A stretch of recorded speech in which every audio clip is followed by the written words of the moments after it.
সূরা তাওবার মধ্যে বলা হয়েছে, তাবুকের যুদ্ধে আল্লাহর নবী যখন মুসলমানদেরকে দাওয়াত দিলেন যুদ্ধে যাওয়ার জন্য, জিহাদে যাওয়ার জন্য, লোকেরা সব প্রস্তুতি নিল। মুনাফিকরা তখন গিয়ে রাসূলের কাছে আরজ করলেন।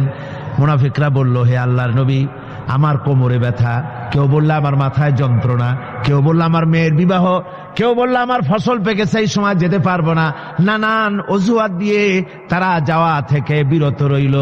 আল্লাহ রাব্বুল আলামিন এদের চরিত্র সম্পর্কে কোরআনে কারীমের মধ্যে বলে দিলেন, লাউ কানা আরাদান করিবান ওয়া সাফারান কাসিদান লাত্তাবাউক ওয়ালাকিন বাউদাত আলাইহিমুশ শুক্কা।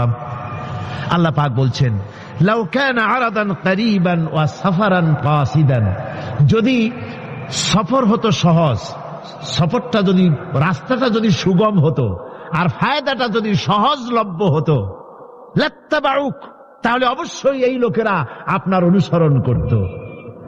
যেহেতু পথ খুব কঠিন, শত শত মাইল যেতে হবে মদিনা থেকে তাবুকের প্রান্তরে, বহুত কষ্ট, উট আছে, ঘোড়া আছে, আবার অনেকের নাই, পায়ে হেঁটে যেতে হবে, খাবার আছে, আবার অনেকের কাছে নাই, খেতে কষ্ট হবে, যেতে কষ্ট হবে, পথে কষ্ট হবে, রৌদ্রে কষ্ট হবে, এই সব কষ্ট আর ফায়দা খুব তাড়াতাড়ি জিততে পারবো তাও তো এখানে ধারণা নাই। মুনাফিকরা বলেছে, মুসলমানরা যখন জিহাদে যাচ্ছে বলেছে, যাও, এরা মক্কার কুরাইশ না, রোমকদের সাথে লড়াই হবে, টের পাবা, রোমকরা ঝুলাইয়া পিটাইয়া জনমের যুদ্ধের স্বাদ মিটাইয়া দেবে।